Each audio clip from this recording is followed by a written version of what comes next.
এই ভিডিওতে আমরা গড় সংক্রান্ত একটি গুরুত্বপূর্ণ সমস্যার সমাধান করব।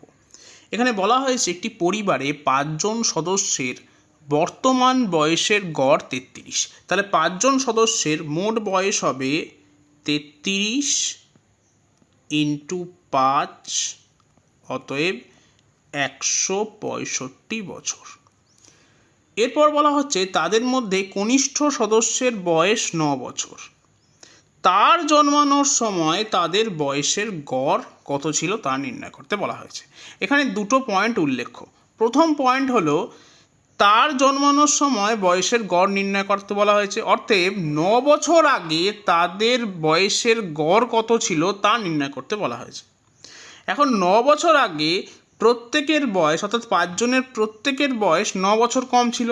তাহলে সেক্ষেত্রে তাদের বয়সের সমষ্টি হবে 165 বিয়োগ 9 গুণ 5, অর্থাৎ 45, তার মানে 120 বছর।